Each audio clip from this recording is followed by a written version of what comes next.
오늘은 젊은 고수 이준석 개혁신당 의원과 함께하겠습니다. 어서 오세요. 네, 안녕하세요. 네, 안녕하세요. 오늘 뉴스가 많은 날입니다. 그러게요. 네. 네. 오늘 근데 초점이 대통령실과 국민의힘 지도부의 만찬이 아니라 윤석열 대통령과 한동훈 대표의 독대가 불발됐다. 여기가 더 초점인 것 같습니다. 어때요? 윤석열 대통령이 좀 특이하신 분이긴 하지만요. 네. 저도 독대 여러 번 해봤거든요. 네. 그러니까 독대라는 것은 사실 신청하는 사람의 목적이 명확하게 되고요. 그래가지고 어떤 결과를 바라는지에 대해 가지고 열어놓고 만나야 되는 거거든요. 네.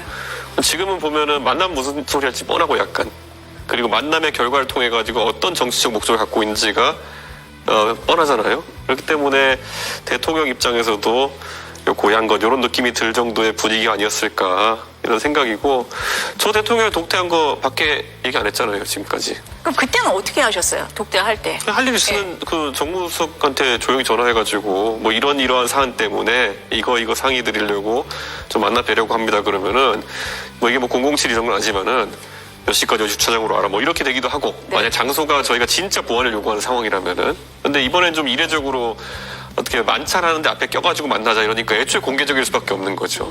그러니까 저는 이런 요청과 거부가 있기 전까지는 그래도 한동훈 대표가 뒤에서 정무수석이라는 사람 통해가지고 대통령과 독대도 여러 번 하고 의견 조율을 시도하고 있을 줄 알았어요.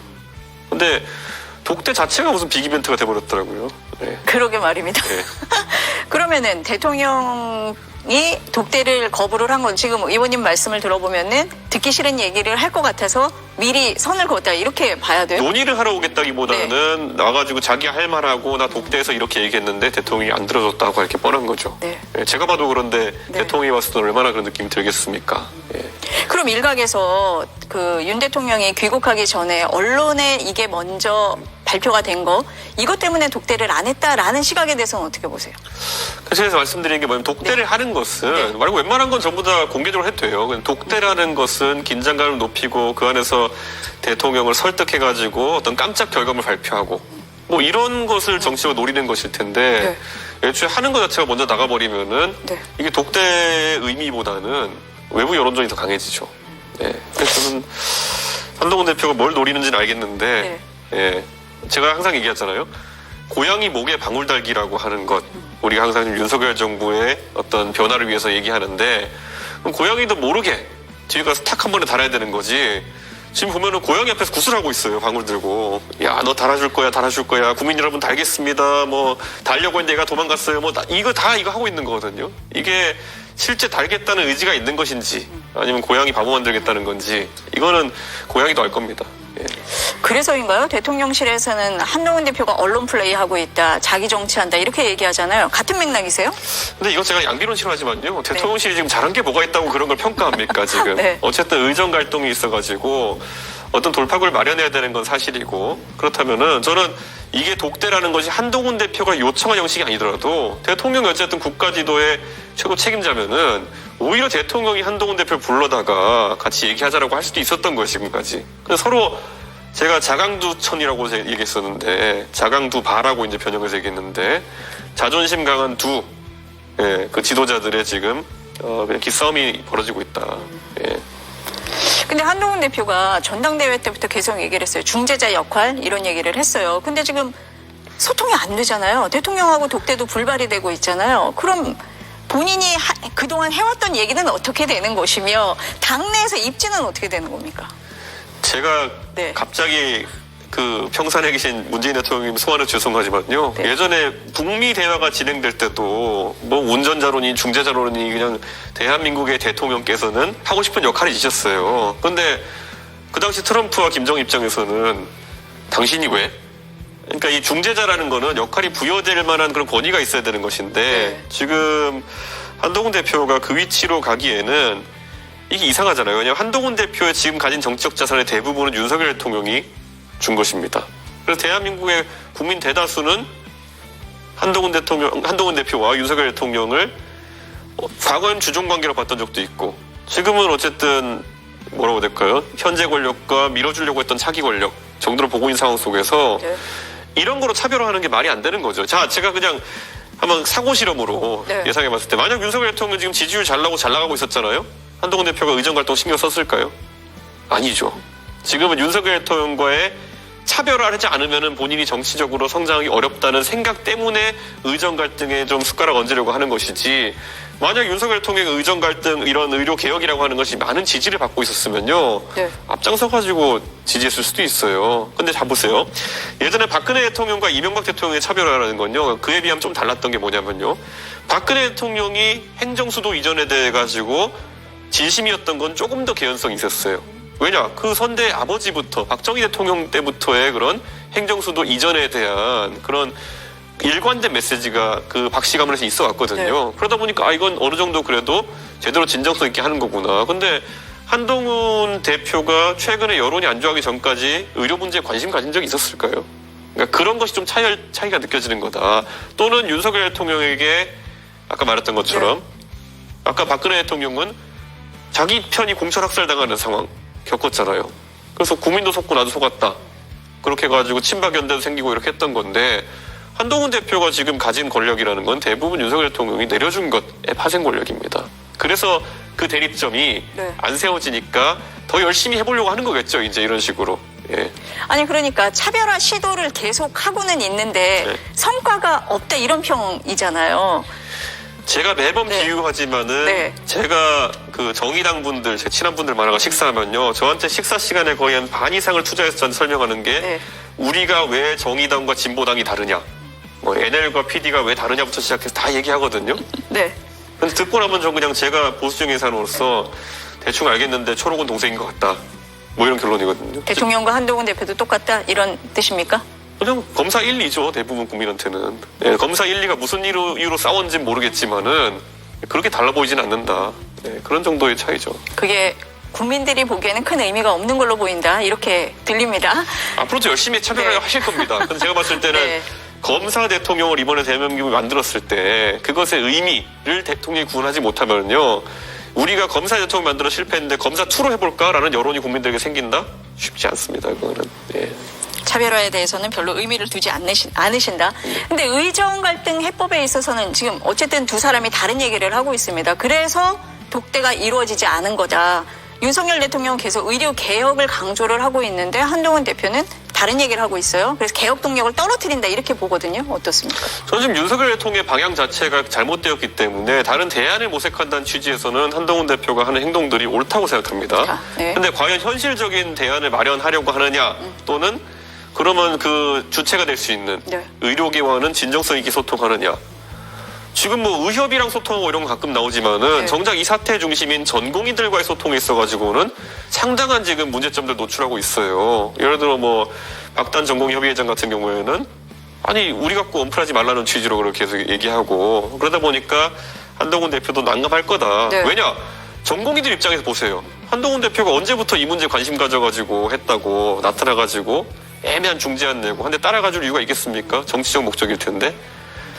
그냥 굳이 말씀드리자면은 지난 총선 이전에 이런 문제가 발생할 거로 얘기한 원내정당은 아마 개혁신당밖에 없을 겁니다. 그렇기 때문에 개혁신당의 이주영 의원에게 상당수의 전공의들이 직접 만나서 문제도 소통하고 해법 마련을 같이 하려고 하고 이런 움직임이 있는 건데, 오히려 의정 갈등 풀려 그러면은요, 이런 의정협의체나 이런 데서요, 개혁신당이 이주영 의원에게 역할을 주잖아요. 전공의들은 상당 부분 그 부분에 관심을 가질 겁니다. 예. 그러니까 그런 거 지금 일을 해결하는 방향이 있는데도 불구하고 각자 정치적 이익 때문에 이렇게 하고 있는 겁니다. 실질적으로 해법을 찾아야 되는데 그게 아니라 자기 정치를 하는 면이 있다, 좀 이런 면도 보시는 거네요. 다들 근데 제가 봤을 때는 무슨 그런 김치국들을 지금 마시고 계신지 대선 한참 남았습니다, 지금. 대통령실에서는요, 오늘 만찬 자리를 상견례 자리다 이렇게 못을 박았어요. 근데 국민의힘에서는 뭐 여러 얘기를 하려고 했다고 해요. 현안이 논의가 되겠습니까? 어떻습니까? 글쎄요, 한동훈 대표가 독대를 하려고 했다는 것부터가 저는 실제 이어진 만찬에서는 아무것도 별 볼 일 없다고 본인이 판단했기 때문에 요청했을 거거든요. 뭐 한동훈 대표도 알고 있죠. 아무것도 안 될 거라는 거를. 그러면 오늘 뭐 만찬 자리에서는 정말 밥만 먹고 헤어지는 그런 자리가 된다 이렇게 보세요? 대통령이 이제 식사를 곁들인 자리를 하게 되면은 대통령이 본인이 듣고 싶지 않은 얘기가 나오면은 아주 좋은 입담으로 이 식사에 나온 메뉴 얘기하시고 이런 얘기 하시거든요. 아마 오늘 메뉴에 대해서 많이 또 한동훈 대표가 공개하지 않을까, 공부하지 않을까. 그럼 별로 성과는 없는 만찬 자리가 될 거다 이렇게 보시는데, 근데 지금 뭐 당 지지율 뭐 국정 지지율 굉장히 낮잖아요. 이 상황에서 이렇게 한가하게 언론에 누가 유출을 했느냐, 뭐 독대를 하니 많이 이런 얘기를 하는 게 맞습니까? 애초에 아까 제가 말했던 초록 동색이라서 네. 다들 머릿속에서 이제 어떻게 언플해가지고 네. 상대를 또 바보 만들까 이런 것만 고민하고 있겠죠. 예를 들어 제가 지금 이제 한동훈 대표 취임한 2달, 3달 돼가나요? 그런데 2달 됐습니다. 네, 2달 됐죠. 네, 네. 그러면 그때 2달째 제가 뭐 하고 있었는지 당대표로서 원내당대표로서 하면은 토론 배틀 해가지고 대변인 뽑고 미국 출장 다녀가지고 외교관계 한번 살피고 그다음에 뭐 정책 공모전 해가지고 정책들 모으고 그거 하느라 2달 정말 바쁘게 지나갔거든요. 정신없이 보냈다. 아, 그렇죠. 네, 네. 그리고 그런 것들이 그 당시에 대선 승리에 기반이 될 수 있었던 거죠. 그런데 지금 과연 무엇을 준비해가 지난 2달 동안 뭐 했느냐라고 했을 때는 글쎄요, 뭐 뽑을 게 있을까요? 대체적인 평가가 실망스럽다인 건 맞는 것 같습니다. 네. 제가 원외 당대표 네. 해봐서 아는데요. 네. 본인이 할 일 찾아가고 다녀야 되는 건데 이거 해가지고 뭐 어디 페이스북에 문구 하나 보태고 이런 거 한다고 지금 될 상황이 아닐 거다. 네. 그럼 오늘 뭐 만찬자리에서 김건희 여사 관련된 뭐 민심을 전달한다 뭐 이런 거는 쉽지 않다 이렇게 하려면 보죠? 똑바로 하면 됩니다. 저 대표할 때는 김건희 여사 없었습니까? 저 대표할 때는 뭐 김건희 여사가 뭐 개사과하고 난리 안 났습니까? 그때마다 당이 일관된 목소리로 그러면 또 당에서 윤핵관들이 뭘 할 수 있겠죠. 근데 그걸 두려워하지 않고 민심 보고 가는 게 당대표 역할인 건데 저희 다 알지만 선거 때 여러 가지 얘기 나오니까 90도 인사하면서 눈밭에서 인사하면서 굴복하고 지금도 보면은 자기는 선을 조절해가면서 넘는다고 생각하겠지만은 국민들이 봤을 때는 그냥 초록 동색이라는 상황으로 가고 있는 거죠. 제가 딱 정의했잖아요. 술 안 잡수시는 윤석열 대통령이다. 정책적 센스가 다른 게 없잖아요. 네. 아니 국민의힘 내부에서도 김건희 여사에 대한 민심이 안 좋다 이런 거는 다 추석 때 아마 느끼셨을 겁니다. 그러면은 김건희 여사 특검법이 되돌아왔을 때 재표결에서 혹시 뭐 이탈을 한다든지 뭐 그럴 가능성, 변수 뭐 이런 거 있다고 보세요? 어떻습니까? 저는 뭐 무기명 투표니까 가능성이 있다고는 보고 있고요. 예, 그런데 그렇게 됐을 때 저는 한동훈 대표는 자리에서 물러나야 될 겁니다. 예, 물러나야 된다. 당연히 그렇게 되겠죠. 왜냐하면은 대통령을 탄핵에 이르게 한 것은 대통령의 책임도 있지만은 결국에는 그 시기에 당을 이끌었던 대표도 책임지라고 나올 테니까요. 한동훈 대표 머릿속에 지금 그것도 걱정일 겁니다. 만약에 표결이 돼서 넘어가 버리면은 내가 자리를 지키고 있는 것이 말이 되느냐가 정상인데 네. 어떻게든 지켜야지 하면서 또 이제 고민하고 있을 겁니다. 그 부분까지 고민을 할 거다. 그 최상명 특검법에 대해서는 개혁신당에서는 찬성 네. 입장이시고 김건희 여사 특검법에 대해서는 어떠세요? 그때 표결을 같이 해가지고요. 네, 저희 네. 이미 찬성 표결을 했습니다. 찬성 표결을 했다. 재표결에서도 같은 찬성 입장을 표결을 할 하실 것입니다. 거다. 네. 지금 김건희 여사 관련해서 의혹이 계속 많이 나오고 있는데 공천 개입 의혹. 이거 개혁신당도 엮여 있어서 제가 여쭤봅니다. 네. 그 실체가 뭡니까? 그러니까 이런 거잖아요. 네. 그 김영선 의원이 저희에게 뭔가를 정보를 주려고 하고 그러면서 본인들이 이제 이렇게 해서 비례대표를 줄 수 있냐 요청해 저희 거부한 거거든요. 네. 근데 거기에 대해서 이제 자 보시면 지금 민주당 같은 경우에는 최근에 그 이재명 대표의 선거법 구형 문제가 있고 또 이 국민의힘 같은 경우 어쨌든 김건희 여사의 영향력에 기대해서 가지고 공천 개입하려고 했다는 사건이기 때문에 이게 무슨 개혁신당 게이트인 것처럼 이제 몰아가고 있는데 사실 국민들이 봤을 때는 좀 웃길 겁니다 이게. 예. 예를 들어 여러 가지 상황이라고 하는 것이 예를 들어 개혁신당에서 그분이 공천을 받았느냐 그것도 아니고 네. 예. 그리고 실제로 그러면은 뭐 김영선 의원이 그거 바탕으로 해가지고 이번에 국회 입성한 것도 아니고 그런데 결국에는 뭐 미수다 이렇게 하고 있는 거거든요. 근데 미수라는 것도 뭐가 미수냐? 예, 저희는 바로 잘랐고 그러니까 이 논리대로라면요. 그 앞으로 국민의힘이나 아니면 민주당에서는 네. 어떤 제보자나 이런 사람들이 와가지고 뭔가 폭로하겠다고 얘기하고 이러면 들어보지도 말아야 돼요. 네. 근데 들어봤다고 해서 지금 이 난리를 하고 있는 것 자체가 네. 이 들어봤으니까 거래 의도가 있는 거 아니냐 이래버리면요. 네. 예전에 고영태 씨는 왜 만났대요, 그러면은? 고영태 씨는 만나서 그분이 어떤 분인지 알더라도 들어봐야 되는 거 아닙니까? 예. 고영태 씨도 이력을 살펴보면 논란의 이력이 될 만한 분이었지만은 그분이 말하는 것이 진실이냐 아니냐 판단하려면 와서 들어보면 되는 겁니다. 네. 그리고 고영태 씨가 한 말 중에 상당 부분 진실이 있었고 그래가지고 그걸 바탕으로 민주당은 탄핵까지 간 거 아닙니까? 그러니까 저는 지금, 7불사에서 뭐 누굴 만났니 이런 것들. 네. 이거 갖고 문제 삼는 것 자체가 저는 말이 안 된다고 생각합니다. 근데 이제 계속 보도가 나올 때 어쨌든 7불사에서 네. 7불사라는 절에 네. 거기서 그 이 의원님하고 김영선 전 의원 또 계속 나오는 명태균 씨하고 다 만났고 또 사진까지 나오다 보니까 거기서 무슨 얘기가 있었던 거 아니냐. 게다가 이 의원님은 지금 텔레그램까지 본 상태잖아요. 그러니까 그 텔레그램을 봤으면 뭔가 의혹이 있었다고 본 건가?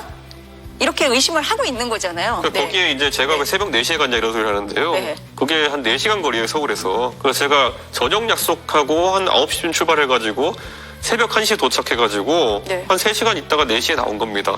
그럼 왜 4시에 나물 심었냐? 4시에 나왔으니까요. 네. 뭐 이런 건데 이거를 이제 해가지고 뭐 4시에 무슨 주술적 의미가 있고 저는 제가 심은 나무가 홍매화인 것도 오늘 알았어요. 뭐 홍매화에 뭐 주술적 의미가 있니? 뭐 칠불사란 절이 제대로 된 절이 아니니?